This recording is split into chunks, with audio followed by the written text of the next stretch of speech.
प्रकृतीने आपल्याला अनेक उपहार दिले आहेत, ज्यामध्ये एक औषधीयुक्त झाडे. हे झाडे केवळ आपल्या आसपास सुंदरता वाढवत असतात, त्याचबरोबर आपले आरोग्याकरता लाभदायी आहेत. त्यामध्ये गोड आंबट झाडे, झेंडू, सुदर्शन, अनार सहित अनेक प्रकारची झाडे आहेत, ज्यांचा उपयोग आपण अनेक आजारावर दूर करू शकतो. घराजवळ असलेल्या आंबट गोड झाडांची औषधी गुणांनी विचार केला हे डायबिटीज रुग्णांना महत्त्वपूर्ण मानले जाते. या झाडांचा उपयोग करून डायबिटीजयोग्य काढा बनवून केला तर डायबिटीज रुग्णांना आराम मिळतो. त्याचबरोबर ह्यांच्या पानांचा लेप डोकेदुखीवर लावला तर भयंकर ते भयंकर डोकेदुखी थांबते. ह्याचबरोबर पिंपल्स नाहीतर पाईल्स यासहित अन्य विकारांवर पावडर महत्त्वाची आहे. ह्याचबरोबर जास्वंदाच्या फुलांचा आयुर्वेदात महत्त्व दिले आहे. या फुलांच्या पाकळ्या, पाने आपण आयुर्वेदानुसार करू शकतो. याचा आपण काढ्याच्या स्वरूपात उपयोग केला तर पोटाचे विकार तसेच इन्फेक्शन आराम मिळतो. त्याचबरोबर आपल्या खोकल्याची समस्या असेल तर दूर होईल. त्याचबरोबर महिला व पुरुष यौन संबंधित समस्यांचा समाधान मिळते. युरिनचे इन्फेक्शन झाल्यावर या पानांचा रस करून केला तर फायदा होतो.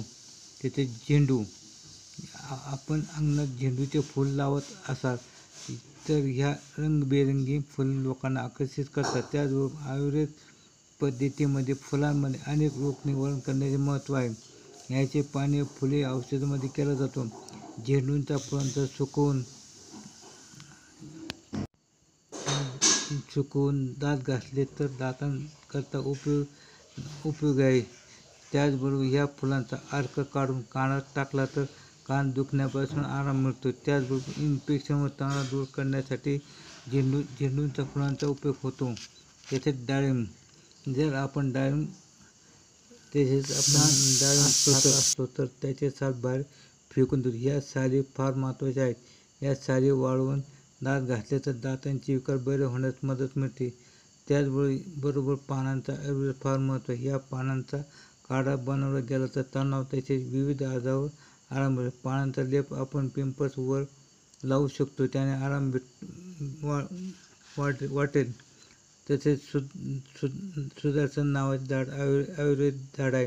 हे शरीरात सूज तसेच दुखण्याकरता लाभदायक आहे. ह्या पानांचा लेप आपण सुजल्या ठिकाणी तसेच दुखल्या जागेवर लावू शकतो. आपल्याला आराम वाटू लागेल. आपण जर ह्या पानांचा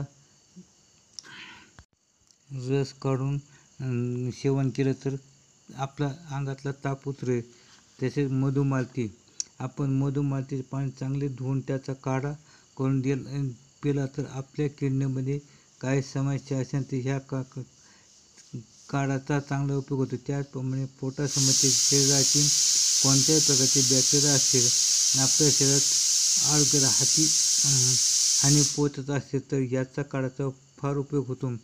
त्याप्रमाणे याचे पाने व फुले काढून त्याचा ज्यूस करून दररोज उपयोग केला तर डायबिटीज रुग्णांना अनेक समस्यांना तोंड द्यावे लागते, त्यापासून आराम भेटेल. शुगर लेवल कंट्रोलमध्ये राहते. त्याचप्रमाणे महिला व पुरुषांमध्ये कोणत्याही प्रकारची कमजोरी असेल तर याचा ज्यूस घेऊ शकता, आपल्याला उत्साह वाटेल.